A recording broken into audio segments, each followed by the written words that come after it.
نحن الكرام فما نجانا فاسدا كلا سعادة عندما يرضانا يا رب.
والصلاة على النبي وآله ما حركت ريح الصبا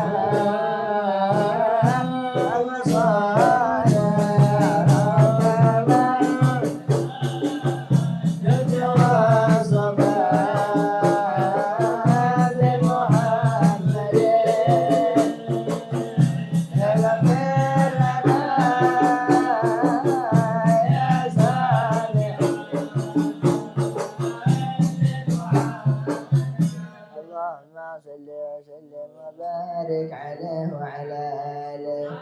وقد كان للقلم أن يخطر ما حركته في الأنامل مما استفاده الفهم من صفات هذا العبد المحبوب الكامل وشمائله التي هي أحسن الشمائل. وهنا حسن أن نثبت ما بلغ إلينا في شأن هذا الحبيب من أخبار وآثار يتشرف في كتابه القلم والقرطاس وتتنزه بحدائق الأسماء والأبصار. وقد بلغنا في الأحاديث المشهورة أن أول شيء خلقه الله هو النور الموضع في هذه السورة. ونور هذا الحبيب أول مخلوق برز في العالم ومنه تفرع الوجود خلقا بعد خلق فيما حدث وما تكاد. وقد أخرج عن الرزاق بسنده عن جابر بن عبد الله الأنصاري رضي الله عنهما قال: قلت يا رسول الله وأمي أخبرني عن أول شيء خلقه الله قبل الأشياء. قال: يا جابر إن الله خلق قبل الأشياء نور نبيك محمد صلى الله عليه وسلم بالنور صلى الله عليه. وقد ورد من حديث أبي هريرة رضي الله عنه أنه قال: قال رسول الله صلى الله عليه وسلم: كنت أول النبيين في خلق وآخرهم في البعث. وقد تعددت الرواية بأنه أول خلق موجودا وأشرفهم موجودا.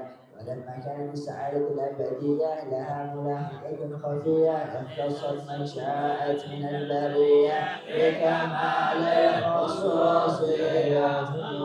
فاستودعت هذا النور المبين أصلابه وبطون ما انشرفته البدع العالمين. فتنقل هذا النور من شرب آدم ونوح وإبراهيم حتى أوصلته إلى العلم القديم إلى من خصص بالتكريم أبي الكريم عبد الله بن عبد المطلب بالقدر العظيم. وأمه التي هي في المخاوف آمنة السيدة الكريمة آمنة.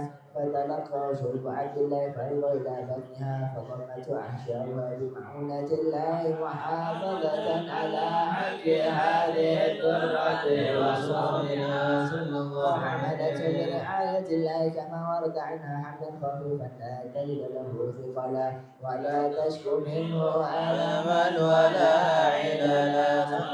حتى مر شهر بعد شهر من حمله وقرب وقت بروز إلى عدم شهادة لمن نصبح على أهل هذا العالم في أولوات الفضل وتنتشر فيه آثار مجده الصالحين. اللهم صل وسلم وبارك الصلاة والتسليم على سيدنا ونبينا محمد الرؤوف الرحيم.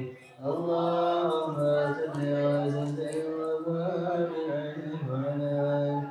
اللهم صل وسلم أشرف الصلاة والتسليم على سيدنا ونبينا محمد الرؤوف الرحيم. ومنذ علقت به هذه الدرة المكنونة والجوهرة المصونة والكون كله يصبح ويمشي في سرور وابتهاج بقرب ظهور إسراق هذا السراج. والعيون متشوفة إلى بروزه متشوقة إلى التقاط جواهر كنوزه. وكل دابة لقريش نطقت بفصيح العبارة معلنة بكمال البشارة. وما من حامل حملت في ذلك العام إلا أتت في حملها بغلام بركة وسعادة هذا الإمام. ولم تزل الأرض والسماوات متضمخة بإذن الفرح بملاقاة أشرف البريات وبروزه من عالم الخفاء إلى عالم الظهور بعد تنقله في البطون والظهور. فأظهر الله في الوجود بهجة التقريم وبسط في العالم الكبير مائدة التشريف والتعظيم ببرود هذا البشر الكريم. اللهم صل وسلم على سيدنا ونبينا محمد الرؤوف الرحيم. اللهم صل وسلم وبارك عليه.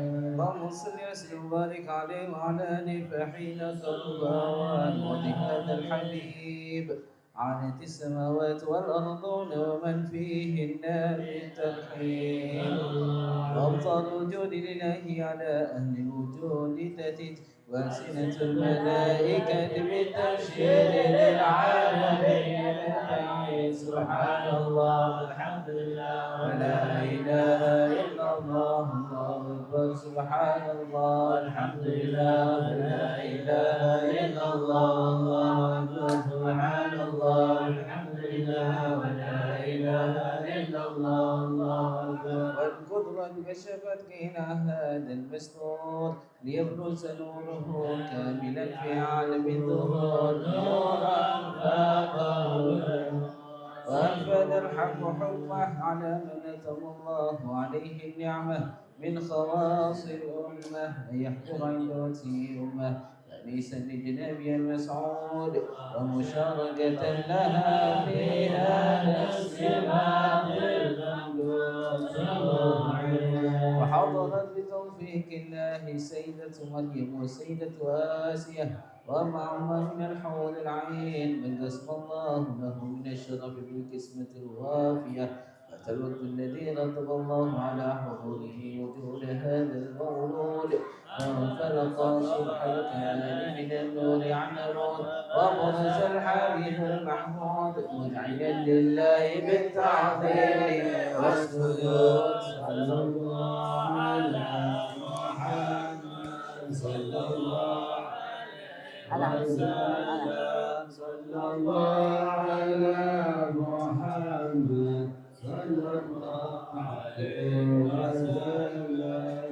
يا نبي سلام عليك يا رسول سلام عليك يا حبيب سلام عليك صلوات الله عليك يا نبي سلام عليك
بسعد مستمر ليس ينفد حيث أوتينا عطاء جمع الفخر المؤبد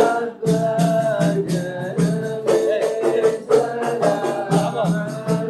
عليك يا رسول سلام عليك يا حبيب سلام عليك صلوات الله عليك مرحبا يا نور العين مرحبا مرحبا جد الحسين مرحبا مرحبا يا نور العين مرحبا مرحبا جد الحسين مرحبا لربك كل حمد مرحبا دل يسوره العبد مرحبا مرحبا يا نور العين مرحبا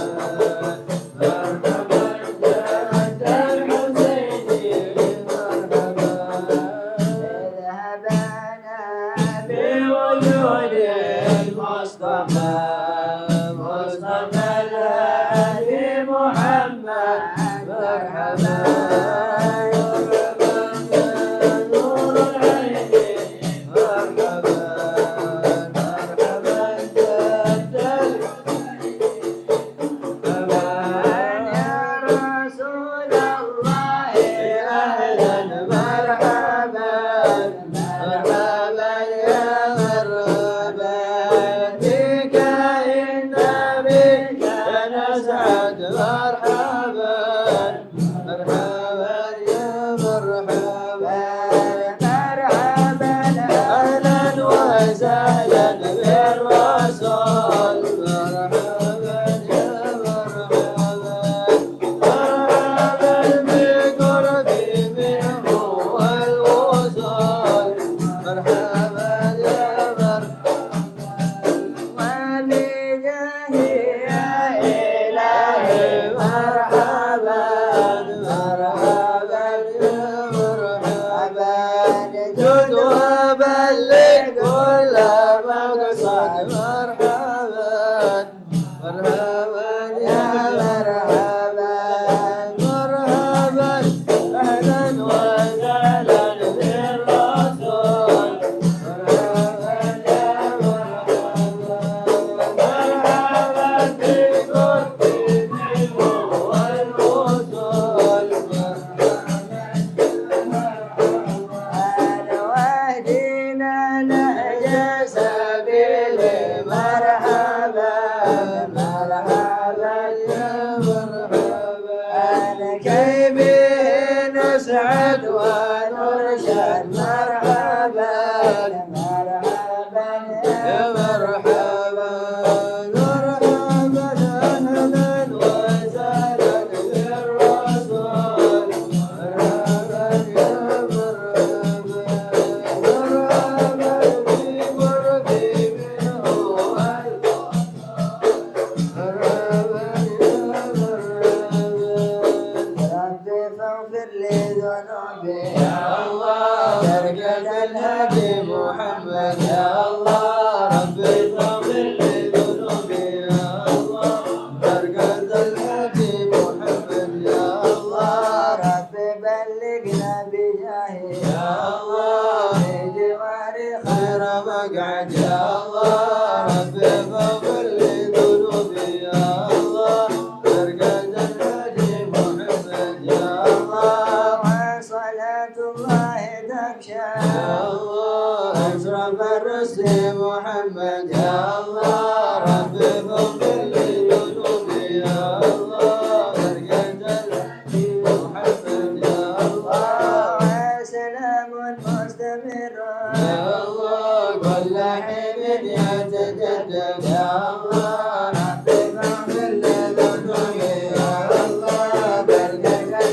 ولقد اتصف صلى الله عليه وآله وسلم من محاسن الأخلاق بما تضيق عن كتابته بطون الأوراق.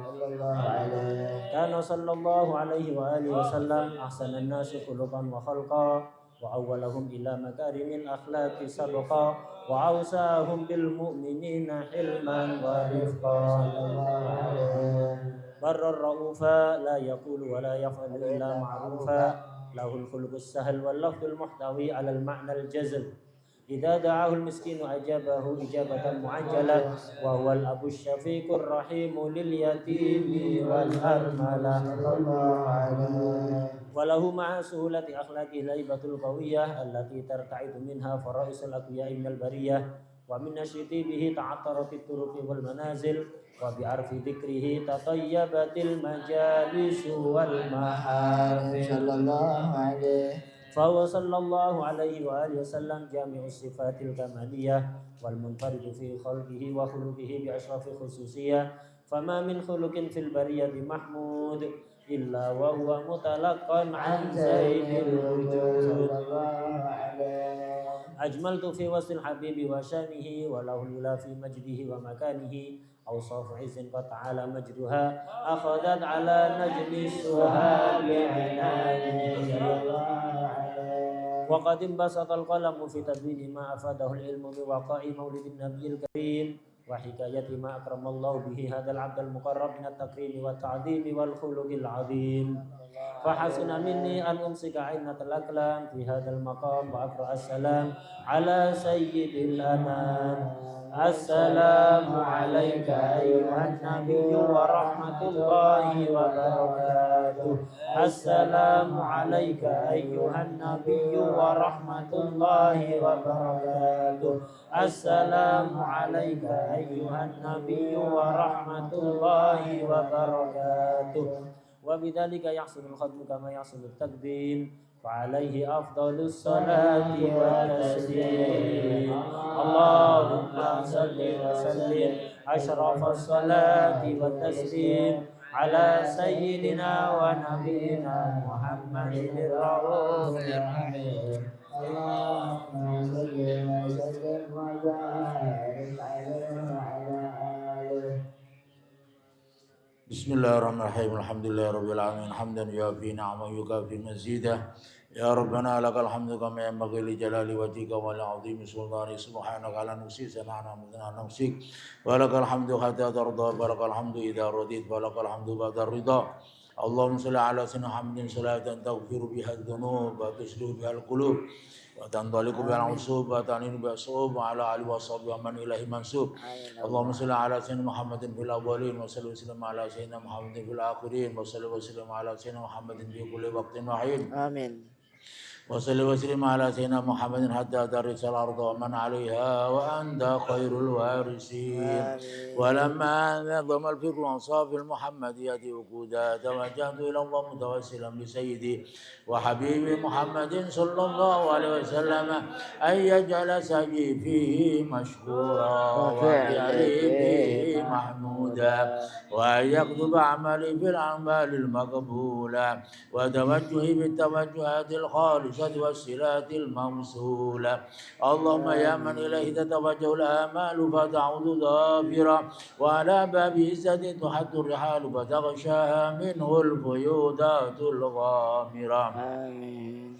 نتوجه إليك بأسرى المسائل لدي سيد المرسلين عبدك الصادق الأمين سيدنا محمد الذي أمت رسالته العالمين أن تصلي وتسلم على تلك الذات الكاملة مستودع أمانتك وحفيظ سرك وحامل رجاء دعوتك الساملة لا بالأكبر المحبوب لك والمخصص في شرف الأبقار في كل موطن من مواطن القرب مظهر قاسم إمدادك في عبادك وساكن الخروج لدعوة سيد الكونين وأشرف الثقلين الحمد المحبوب الخالق على المخصوص منك بأجل الخصائص. آمين.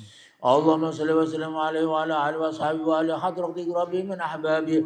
اللهم انا نقدم اليك جاهد النبي الكريم ونتوسل اليك بشرف مقام العظيم ان تلاحظنا في حركاتنا وسكناتنا بعين عنايتك وان تحفظنا في جميع ادوار وقلباتنا بجميع رعايتك وحسين وقايتك وان تبلغنا من شرف القرب اليك والى هذا الحبيب غايه آمالنا ونتقبل منا ما تحركنا به من نياتنا وأعمالنا وتجعلنا في حضرة هذا الحبيب من الحاضرين وفي طريق اتباع من السالكين ولحقك وحق من المؤذين ولعهدك من الحافظين.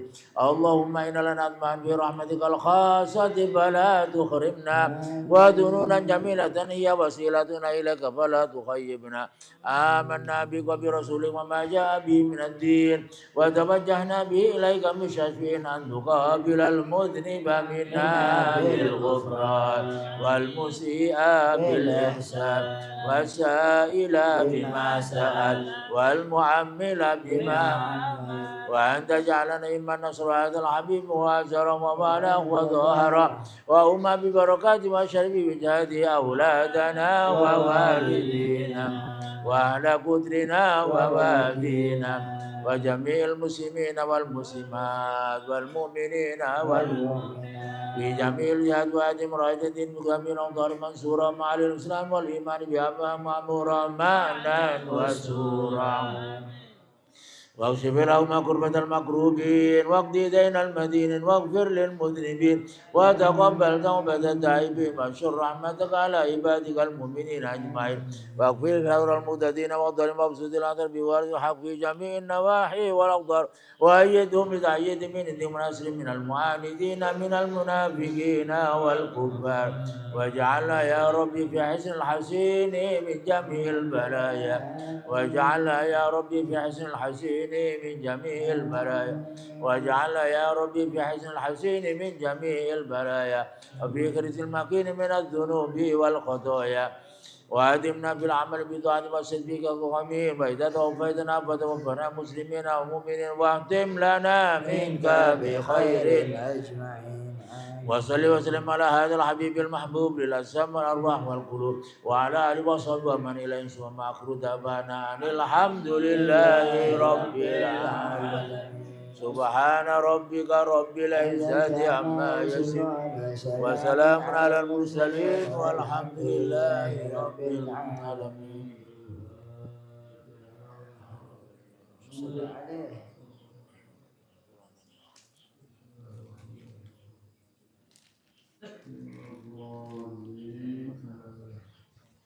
الحمد لله الذي شرف الشهور والأزمان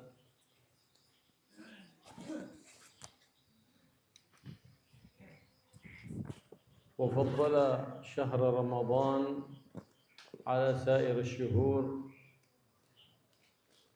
فرمضان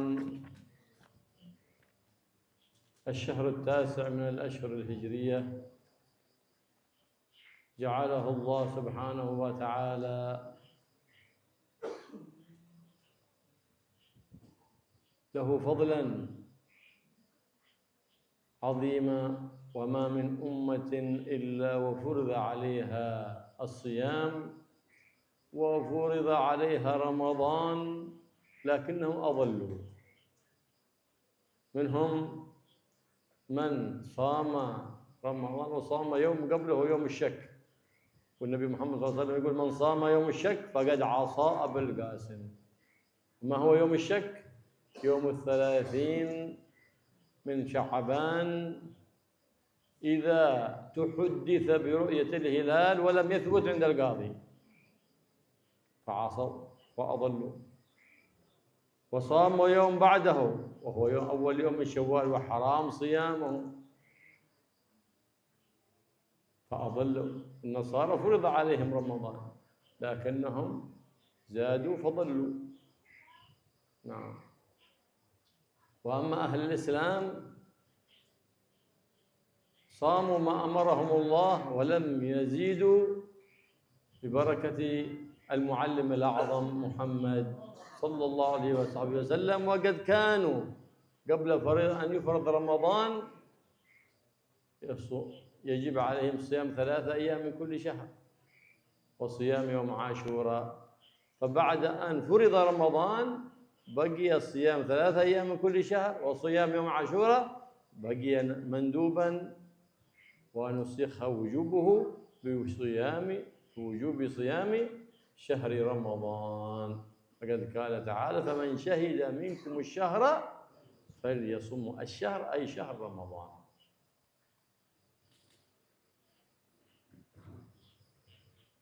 Bismillahirrahmanirrahim. Alhamdulillahirrahmanirrahim. Wassalatu wassalamu ala sayyidina wa maulana Muhammad wa ala alihi wa sahbihi ajma'in. Amma ba'd. Berikut ini adalah terjemahan dari apa yang disampaikan oleh beliau yang mulia Al-Habib Abdullah bin Abdurrahman Al-Muhdar hafizahullah wa ra'ah wa nafa'ana bi dzikrihi amin ya rabbal alamin. Tak langkong terjemah di bahasa Indonesia. Tak patah yang cak Madura, campur. Segala puji bagi Allah Subhanahu wa Ta'ala yang telah mengutamakan sebagian bulan dari bulan lainnya. Allah memberikan keistimewaan bulan Ramadan dibanding bulan-bulan yang lain. Bulan Ramadan adalah bulan nomor sangat dari bulan-bulan Hijriah. Bulan Ramadan ini memiliki keistimewaan yang sangat agung. Seluruh umat, bukan hanya umat Nabi Muhammad SAW, seluruh umat nabi-nabi terdahulu itu juga diwajibkan puasa. Dan juga diwajibkan puasa Ramadan. Hanya saja lopot. Umat-umat terdahulu ini kan lopot, tak tepak. Perintah apa sah bulan Ramadan, king tak tepak lopot. Tepak ke Sya'ban, tepak ke Saben. Jadi apa? Puasanya itu meleset. Mereka itu kadang mendahului Ramadan sehingga puasa di tanggal 30 Sya'ban, belum waktunya. Puasa di tanggal 30 Sya'ban itu bisa haram jika ada desas-desus, ada isu terlihat hilal tapi tidak terbukti di sidang isbat pemerintah. Jadi tidak ada ketetapan dari pemerintah 1 Ramadan pada tanggal 30 Sya'ban, tapi ada isu, ada yang melihat hilal. Ini dikatakan hari syak, hari ragu. Jika itu terjadi, maka haram kita berpuasa. Man shoma yauma syak faqad asa Abul Qasim sallallahu alaihi wasallam. Siapapun yang berpuasa di hari syak, yaitu tanggal 30 Sya'ban, ketika diisukan ada yang melihat hilal pada malamnya tapi tidak ditetapkan oleh pemerintah, nah ini adalah yaum syak, hukumnya adalah haram. Kadang umat terdahulu itu puasanya itu kelirunya ke Syawal. Puasa di bulan Syawal, tanggal 1 Syawal, Idul Fitri, itu juga sama, hukumnya adalah haram. Yang betul-betul pas, tak lopot, itu cuma umat Islam, umat Nabi Muhammad SAW. Diperintahkan puasa bulan Ramadan pas, tidak terlalu maju, tidak terlalu mundur. Itu semuanya berkat guru kita yang teragung, yaitu Nabi Muhammad SAW. Dulu umat Islam ini sebelum diwajibkan puasa bulan Ramadan, mereka diwajibkan puasa 3 hari saben bulan, teloareh saben bulan. Dan juga diwajibkan puasa Asyura tanggal 10 Syuro. Ini juga wajib dulunya. Kemudian dihapus kewajibannya, akan tetapi tetap sunat. Diganti dengan kewajiban puasa Ramadan. Faman syahida minkumus syahra falyasumhu. Allah Subhanahu wa taala berfirman, kurang lebih artinya, siapapun yang menyaksikan hilal bulan Ramadan, maka wajib untuknya berpuasa. Nabi Muhammad sallallahu alaihi wasallam في آخر شعبان يبشر أصحابه بقدوم شعبان حتى يفرحون بقدوم رمضان، لأن الفرح بصيام رمضان عبادة للرحمن، لهذا كانوا يتهيئون لرمضان. كان السلف الصالح قبل رمضان ب6 أشهر يتفرحون لرمضان، وبعد رمضان ب5 أشهر يسألون الله قبول صيام رمضان من حرصهم على طاعة الرحمن. فيبشر أمته النبي محمد: يا أيها الناس قد أظلكم شهر عظيم. انتبهوا، شهر فيه ساعات عزيزة بل دقائقه عزيزة، لا تضيع شيء من ساعاته ولا من أوقاته. نعم، شهر جعل الله صيامه فريضة وقيامه نافلة، شهر أوله رحمة وأوسطه مغفرة وآخره عتق من النار. من أول ليلة من رمضان تفتح أبواب الجنان فلا يغلق منها باب أبدا إلى آخر الشهر، وتغلق أبواب النيران فلا يفتح منها باب أبدا إلى آخر الشهر، وتصفد فيه مردة الشياطين. فمن عصى الله في رمضان علامة ضعف الإيمان، لأنه لم يعيب به صغار الشياطين.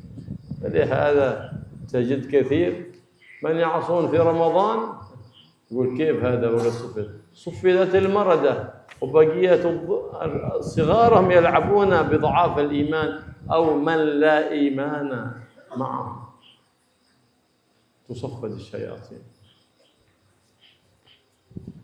لأن ليالي رمضان ليالي صفاء، ليالي صفاء.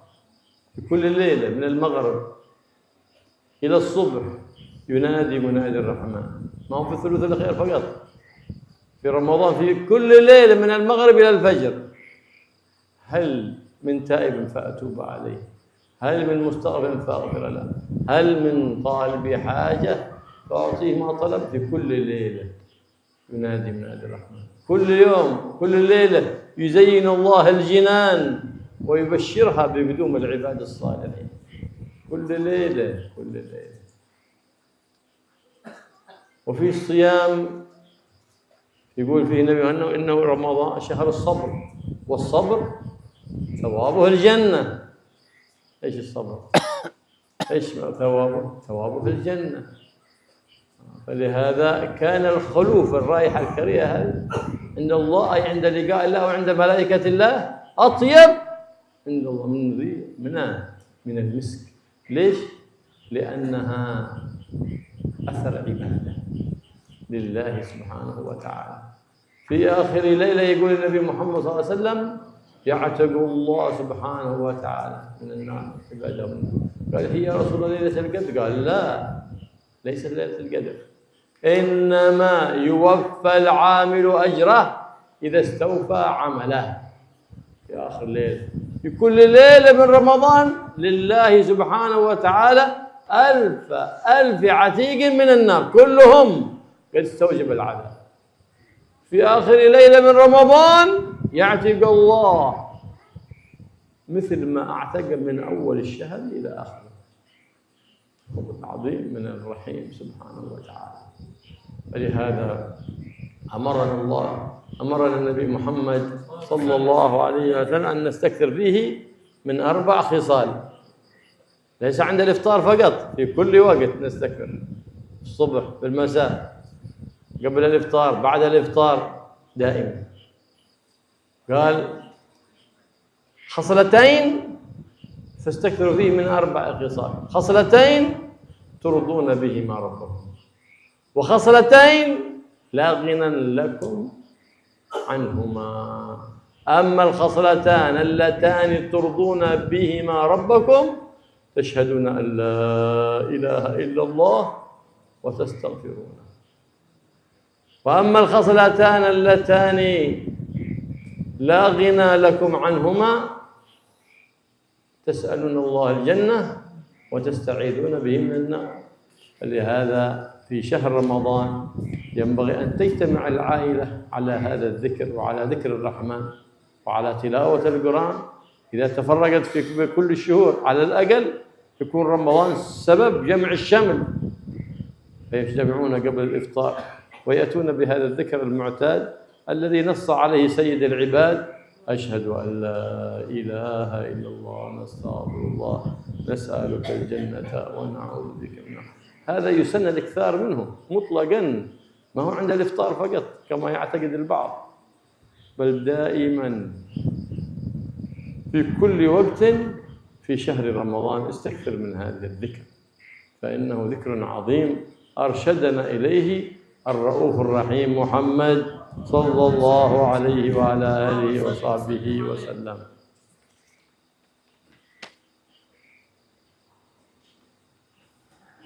Rasulullah Sallallahu Alaihi Wasallam setiap akhir Sya'ban menjelang masuk bulan Ramadan itu pasti memberikan kabar gembira kepada para sahabat atas kedatangan bulan Ramadan.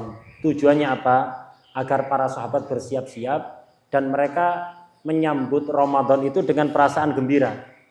Karena bunga gembira dengan datangnya bulan Ramadan itu termasuk ibadah. Seneng saja bunga kelabende tengah bulan Ramadan neka ibadah. Apalagi puasanya nanti. Gembira saja itu sudah ibadah. Ulama salaf itu dulu itu persiapan bulan Ramadan 6 bulan sebelum datangnya bulan Ramadan itu sudah siap-siap. 5 bulan sebelum datangnya bulan Ramadan mereka sudah berdoa pada Allah agar diterima puasa Ramadan. 5 bulan sebelum datangnya bulan Ramadan. Itu tradisi ulama salaf. Rasulullah SAW itu kalau sudah di akhir Sya'ban pasti mengumpulkan sahabat dan mengatakan, wahai para sahabatku, hampir datang kepada kalian bulan yang istimewa, bulan yang sangat mulia, setiap detiknya itu bernilai mutiara. Bulan Ramadan itu awalnya adalah rahmah, pertengahannya adalah ampunan, akhirnya adalah pembebasan dari api neraka. Kemudian bulan Ramadan itu keistimewaannya lagi, mulai dari awal Ramadan, malam pertama Ramadan, semua pintu surga dibuka dan tidak ditutup sama sekali selama sebulan. Dan semua pintu neraka ditutup. Semua pintu surga dibuka, tidak ditutup sama sekali selama sebulan.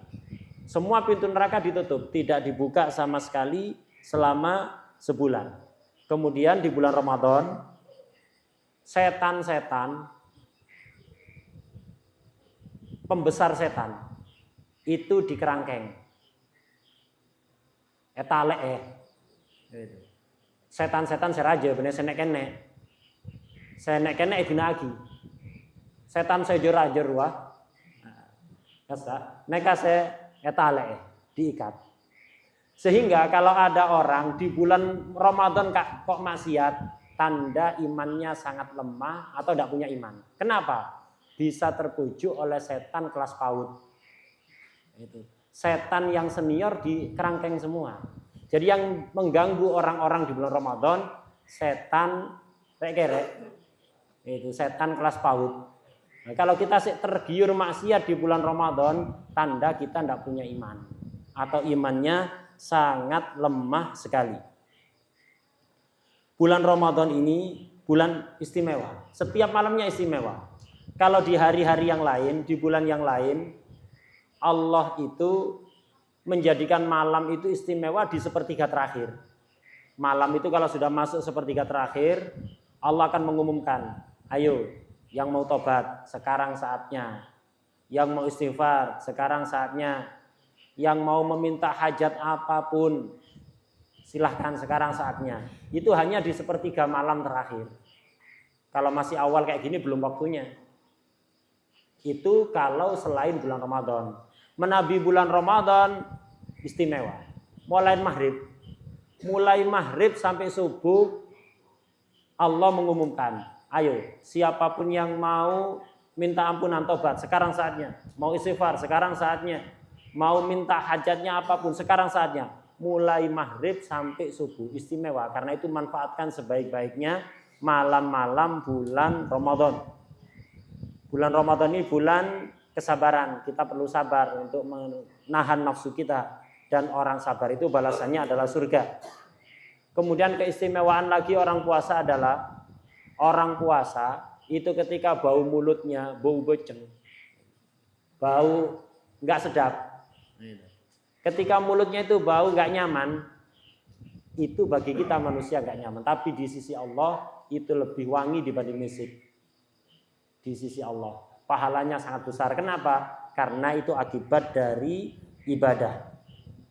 Kemudian termasuk keistimewaan bulan Ramadan, setiap malam Allah itu membebaskan 1 juta orang yang mestinya masuk neraka, digagalkan masuk neraka. Setiap malam. Jadi kalau 30 malam berarti ya 30 juta. Waduh, masuk apa enggak kita ini? Nah, ya harus berusaha. Setiap malam kesempatan emas. Orang-orang yang mestinya masuk neraka di malam bulan Ramadan itu akan diundi. 1000 diantaranya yang mestinya masuk neraka itu dibebaskan. Malam pertama 1 juta. Malam kedua 1 juta lagi. Malam ketiga 1 juta lagi. Sampai malam sebelum terakhir. Setiap malamnya 1 juta.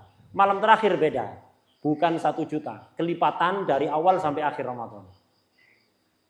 Itu yang dibebaskan. 30 juta yang dibebaskan di akhir malam. Sahabat bertanya, ya Rasulullah, apakah karena malam terakhir itu malam Lailatul Qadar? Kata Rasulullah, bukan. Lailatul Qadar beda lagi. Itu keistimewaan yang lain. Kenapa di malam terakhir kok istimewa? Setiap malam yang dimerdekakan dari neraka 1 juta. Kalau malam terakhir kok kelipatannya dari awal sampai akhir? Iya, karena seperti Pak Tukang. Itu kan kalau akhir pekan dibayar. Lah itu, akhir Ramadan itu waktunya orang yang berpuasa bayaran. Makanya sangat istimewa. Allah akan berbagi-bagi THR. THR pembebasan dari api neraka. Kemudian di bulan Ramadan ini ada 4 hal yang harus kita perbanyak. Yang 2 yaitu perkara yang bisa mendatangkan ridho Allah. Yang 2 lagi perkara yang sangat kita perlukan. Apa itu? Yang 2 hal yang bisa membuat Allah ridho adalah bersaksi, meyakini, mengikrarkan bahwa tidak ada Tuhan selain Allah. Kemudian beristighfar. 2 hal yang sangat diperlukan oleh setiap orang adalah masuk surga dan selamat dari neraka. Karena itu selama bulan Ramadan, pagi, siang, sore, malam, itu perbanyaklah sendiri bersama keluarga, perbanyaklah membaca asyhadu alla ilaha illallah, nastaghfirullah, nas'alukal jannata wa na'udzubika minan nar. Zikir neka banyak, menekon bukan hanya ketika ada entek buka, bukan hanya ketika menunggu maghrib. Kebanyakan orang begitu. Ada entek maghrib, asyhadu alla ilaha illallah, astagfirullah. Mau le maghrib mangke tak mare langsung ngenom. Langsung ada enten. Ini zikir ini diperbanyak. Selama bulan Ramadan, pagi, siang, sore, malam itu diperbanyak sepanjang bulan Ramadan. Kemudian bulan Ramadan ini adalah momen yang pas untuk kita sering berkumpul dengan keluarga. Kalau biasanya setiap hari kadang kita makan aja enggak bareng. Nah, Ramadan ini kesempatan keluarga itu kalau jarang kumpul kurang harmonis. Perlu sering-sering kumpul itu. Lah, bulan Ramadan ini jadikan kesempatan emas untuk sering kumpul bersama keluarga. كان سيدنا عمر بن الخطاب رضي الله تعالى عنه إذا أقبل رمضان يقول مرحبا بمطهرنا خير كله صيام قيام تلاوة القرآن ما شاء الله. نعم.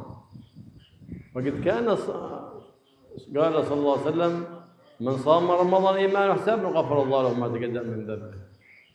من قام رمضان إيمانا واحتسابا غفر الله له ما تقدم من ذنبه. وقال العلماء أن القيام يحصل بالصلاة في جماعة صلي المغرب والعشاء والصبح في جماعة، وتصلي صلاة التراويح. فيقينا إذا أنت من أول ليلة إلى آخر ليلة تفعل ذلك، يقينا أنت تصادف ليلة القدر، يقينا أنت أدركت نصيبك من ليلة القدر، أي من أصل الثواب. أما كماله لا يدرك إلا من رآها، أي رأى الملائكة تتنزل فيها.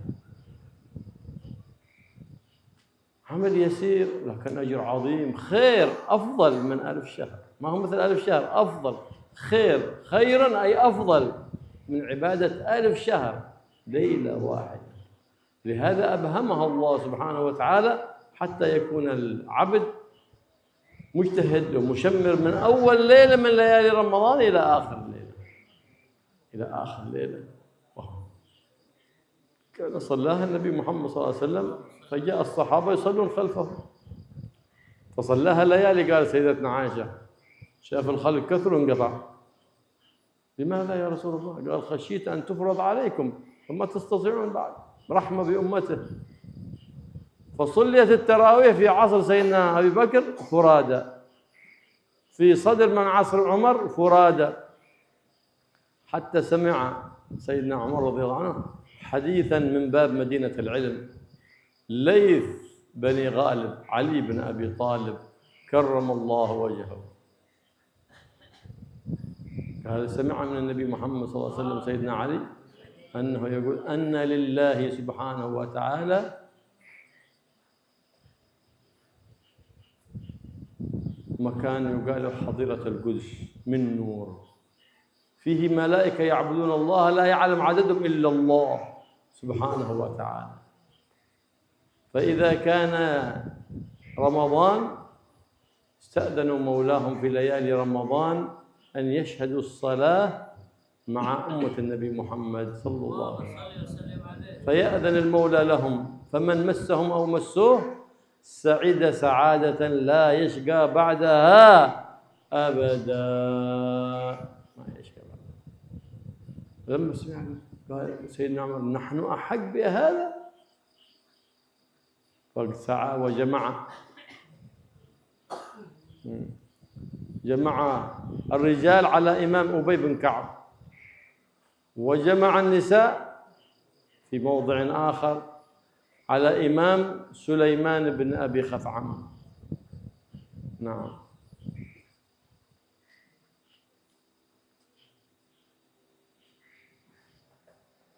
فاجتمع، خرج سيدنا علي ذات مرة في أول رمضان فإذا المساجد فيها القناديل وفيها تلاوة القرآن، فقال سيدنا علي كرم الله وجهه نور الله قبرك يا عمر كما نورت مساجدنا. هذه بدعة، نعمة البدعة، هذه بدعة محمودة. هذه كل ما حدث على نظام الشريعة، على ضوابط الشريعة، على قانون شرع النبي محمد فهو بدعة محمودة، وما خالف ذلك فهو بدعة مذمومة، لا كما يتشدق به بعض الجهال ويقولون كل بدعة ضلالة. لا، البدعة تنقسم إلى محمودة ومذمومة، فالمحمودة نؤيدها والمذمومة ننبذها.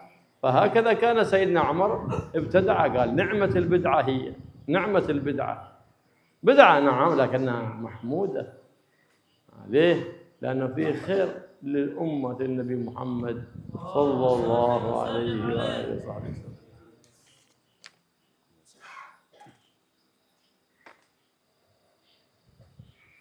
Sayyidina Umar bin Khattab radhiyallahu anhu itu kalau datang bulan Ramadan, beliau akan selalu mengatakan selamat datang bulan yang mensucikan kami, bulan istimewa, ada ibadah puasa, ibadah malam, baca Quran.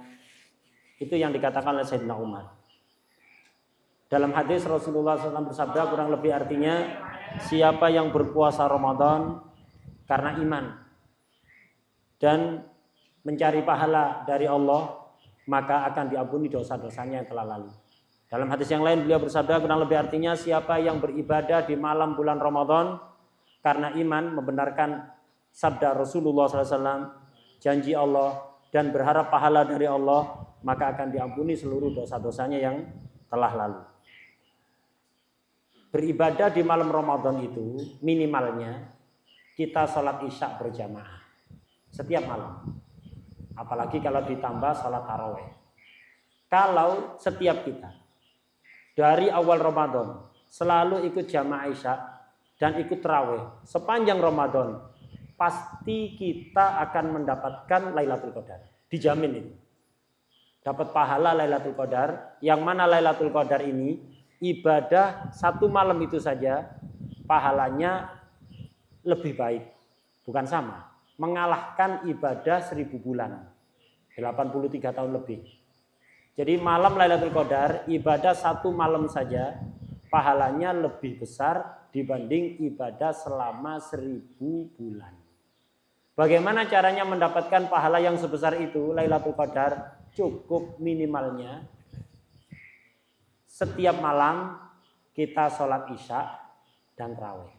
Dijamin itu sudah akan dapat Lailatul Qadar. Mesti yakin dijamin. Tapi ini ya pahala Lailatul Qadar yang minimal. Kalau ingin lebih lagi, maka itu hanya khusus didapatkan oleh orang-orang yang melihat langsung Lailatul Qadar. Maksudnya melihat langsung Lailatul Qadar, di malam Lailatul Qadar itu malaikat-malaikat turun. Orang yang melihat Lailatul Qadar artinya melihat turunnya malaikat. Ini orang-orang khusus. Ini mereka pahalanya tidak bisa dihitung ini. Tapi kalau kita cukup berusaha mendapatkan yang minimal. Setiap malam jangan pernah meninggalkan jamaah isya dan sholat tarawih sepanjang Ramadan. Sepanjang Ramadan jangan pernah dilewatkan. Kalau mau belanja cari waktu lain. Atau sekarang sebelum datang Ramadan. Jadi eman-eman. Jangan sampai kita kehilangan Lailatul Qadar. Lailatul Qadar pasti kita dapatkan cukup dengan tadi itu. Sholat isya setiap malam selama Ramadan dan sholat tarawih. Ini sudah cukup minimal. Ibadah yang sedikit tapi pahalanya sangat besar mengalahkan ibadah selama 1000 bulan. Lailatul Qadar itu tanggal berapa?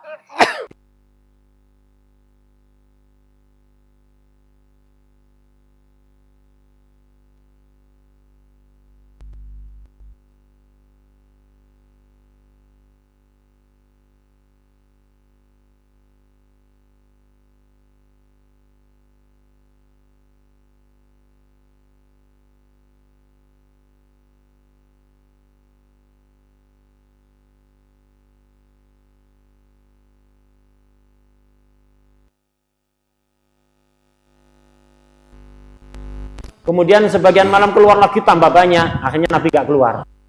Sholat di rumah.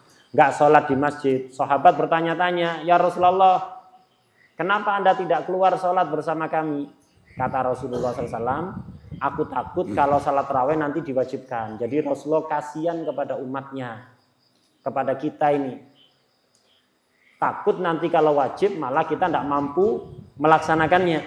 Akhirnya beliau tidak keluar. Dan itu terus begitu, beliau tidak pernah keluar lagi sudah. Sholat di rumah, akhirnya orang-orang sholat di masjid sholat sendiri. Di masa kekhilafahan Sayyidina Abu Bakar, masyarakat juga muslimin sholat di masjid, sholat tarawih sendiri-sendiri. Di awal khilafahnya Sayyidina Umar juga sama, sholat sendiri-sendiri. Sampai akhirnya Sayyidina Umar mendengar hadis dari Babu Madinatul Ilm, Sayyidina Ali bin Abi Thalib karramallahu wajhahu wa radhiyallahu anhu. Beliau bercerita pada Sayyidina Umar, wahai Umar, aku pernah mendengar satu hadis dari Rasulullah SAW bahwa Allah itu menciptakan sebuah tempat istimewa, tempat ibadahnya malaikat yang terbuat dari cahaya. Disebut dengan Hadiratul Qudus.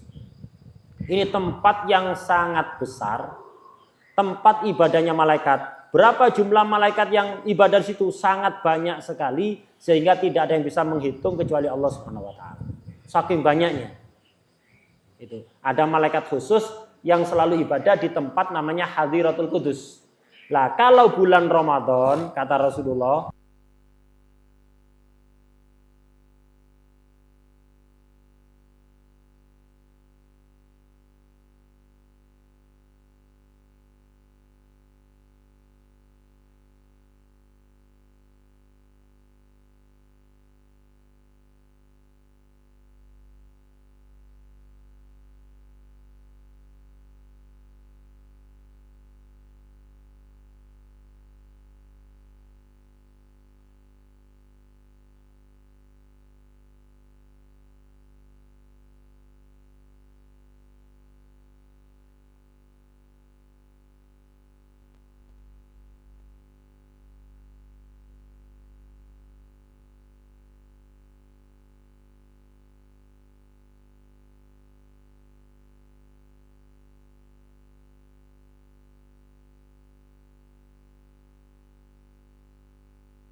yang tidak dilakukan oleh Rasulullah SAW tidak semuanya buruk.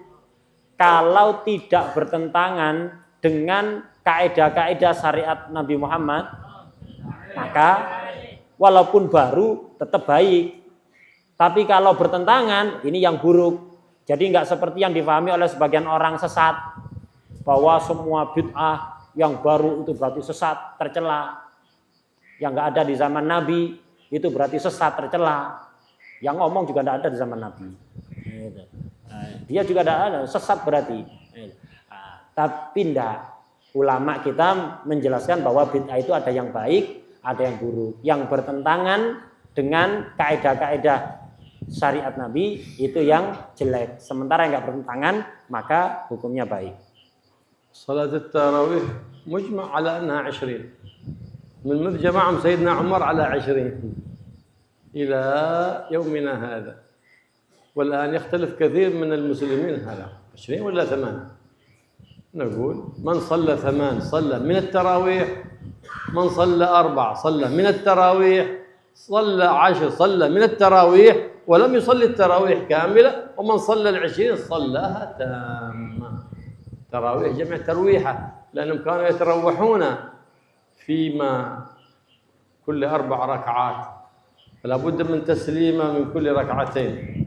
لو جمع 4 بإحرام واحد وسلام واحد لم تصح صلاته، لابد ب10 تسليمات، لابد من 10 تسليمات. فلهذا سميت التراويح. إلا الإمام مالك قال أكثر التراويح 36، ما قال 8، قال 36. نعم.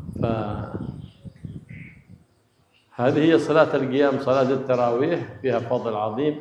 منهم يقرأ فيها سور معينة، منهم من يقرأ القرآن من أوله إلى آخره حتى يختم القرآن في آخر الشهر.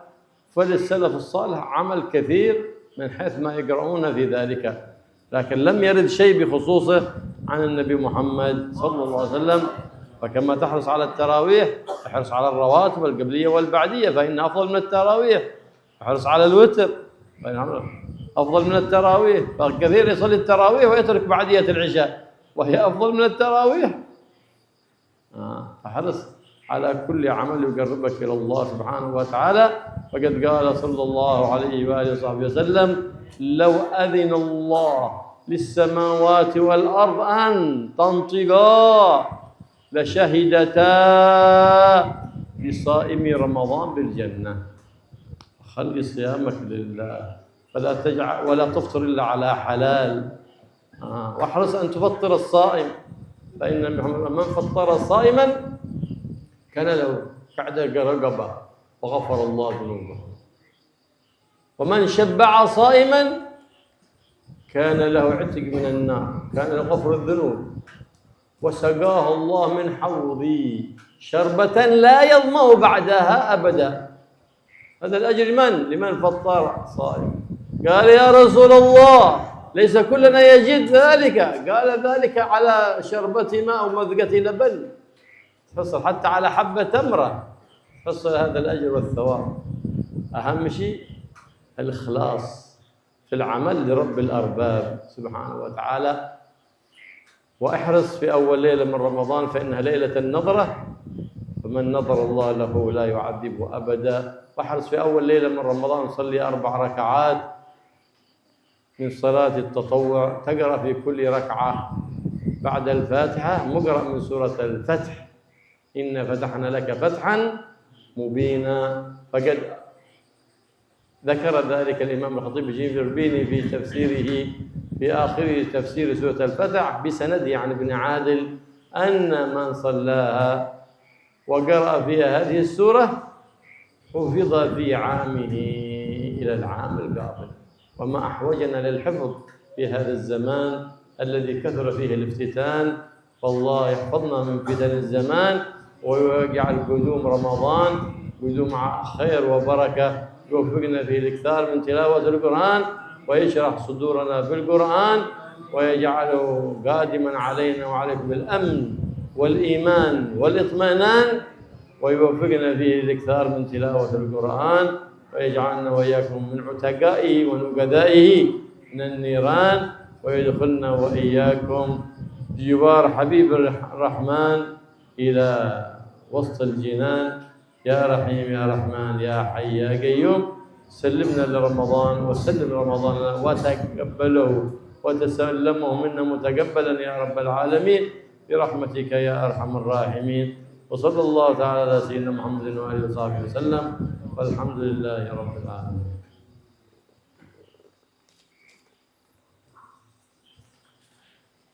Salat tarawih itu sepakat para ulama sejak zaman Sayyidina Umar sampai sekarang salat tarawih itu 20 rakaat.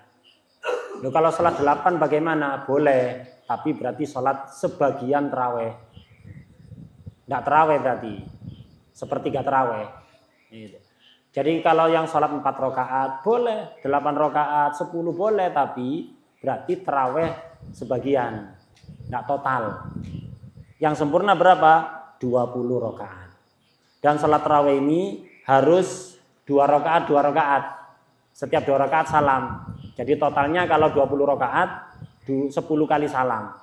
Tidak boleh langsung 4 rakaat, takbir 4 rakaat. Kalau seperti itu maka hukumnya batal. Kecuali Imam Malik. Imam Malik mengatakan salat tarawih paling banyak itu bukan 20, tapi 36 rakaat. Kalau mau ikut silahkan. Jadi semua ulama berpendapat paling banyaknya tarawih 20, kecuali Imam Malik 36. Monggo kalau ikut. Gitu. 30, 36. Dan salat tarawih ini keutamanya sangat agung. Baca surat apa terserah. Ada yang baca surat-surat tertentu, ada yang khataman Quran dari awal Ramadan sampai akhir Ramadan dalam salat tarawih, terserah. Tidak ada aturan khusus dari Rasulullah SAW. Karena itu silahkan dengan cara masing-masing, boleh, terserah. Kemudian sholat tarawih kita jangan hanya semangat tarawih, qobliyah ba'diyah dilakukan. Sholat qobliyah dan ba'diyah itu pahalanya lebih besar dibanding sholat tarawih. Sholat witir pahalanya lebih besar dibanding tarawih. Banyak orang sholat tarawih waktunya ba'diyah isya jagongan. Itu.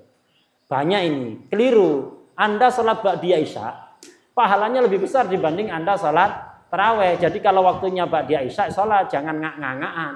Itu. Jadi sholat waktunya setelah sholat isya, yaitu apa? Lakukan ba'diyah isya. Setelah itu baru tarawih. Dan nanti jangan lupa witir. Intinya qobliyah ba'diyah itu pahalanya lebih besar. Kalau kita sholat tarawih, lakukan juga sholat ba'diyah, qobliyah, sholat witir juga dilakukan. Kemudian orang puasa itu keistimewaannya sangat besar. Dalam hadis dicerangkan, seandainya Allah mengizinkan langit dan bumi untuk berbicara, maka langit dan bumi semuanya akan berbicara bahwa orang yang berpuasa Ramadan itu akan dimasukkan ke dalam surganya Allah Subhanahu wa ta'ala. Jadi yang bersaksi bukan hanya 1-2 orang, seluruh isi langit dan bumi akan bersaksi. Kemudian kalau buka puasa, perhatikan, jangan pokok buka puasa saja, berbuka puasalah dengan harta yang halal. Kemudian juga semangatlah untuk memberi takjilan pada orang lain. Loh, enggak semuanya orang ini kaya, enggak, memberi takjil itu enggak harus mewah. Cukup 1 butir kurma atau 1 teguk air, 1 gelas air mineral misalnya, itu cukup. Anda akan dapat pahala. Siapapun yang memberi takjilan kepada orang puasa, maka dia ketika dia puasa dapat pahala puasanya sendiri. Kemudian dia juga dapat pahala puasa seperti yang didapatkan oleh orang yang dikasih buka puasa, tanpa ngurangi pahala orang yang dikasih buka puasa itu. Jadi kalau yang kita puasa kemudian ngasih buka puasa kepada 10 orang, walaupun seteguk air, walaupun 1 biji kurma, maka kita ngasih ke 10, maka dapat pahala 11. Puasa kita sendiri dan 10 orang yang kita kasih buka puasa, walaupun hanya seteguk air atau 1 butir kurma. Kalau ngasih makan sampai kenyang, beda lagi. Ada orang puasa dikasih buka puasa bukan hanya seteguk air atau 1 butir kurma, tapi sampai kenyang, maka pahalanya, dosa-dosanya akan diampuni dan nanti akan diberi kesempatan minum dari telaga Rasulullah SAW yang setelah minum itu dia tidak akan haus untuk selama-lamanya. Kemudian juga malam pertama bulan Ramadan, awas, ini malam pertama bulan Ramadan ini istimewa. Kapan? Tunggu dulu, jangan terburu-buru. Tunggu pengumuman. Malam 1 Ramadan manfaatkan sebaik-baiknya. Kenapa? Disebut Lailatul Nadhrah. Malam Allah memperhatikan hamba-hambanya. Siapa yang dapat perhatian khusus Allah di malam pertama Ramadan tidak akan disiksa selama-lamanya. Nah, karena itu dianjurkan di malam pertama bulan Ramadan, di samping kita jamaah maghrib, isya, qobliyah, ba'diyah, tarawih, witir, lakukan juga sholat sunat 4 rakaat. Terserah niat apa saja. Lakukan sholat sunat 4 rakaat. Kemudian setiap rakaatnya 4 rakaat. Setiap rakaatnya membaca Fatihah dan membaca surat Inna Fatahna Laka Fatham Mubina. Bukan baca kali Inna Fatahna Laka Fatham Mubina, enggak. Itu dibagi 4. Surat Inna Fatahna Laka Fatham Mubina itu terbagi menjadi 4 makro. Setiap rakaat baca Fatihah makro pertama dari surat Inna Fatahna. Rakaat kedua baca Fatihah dan makro kedua.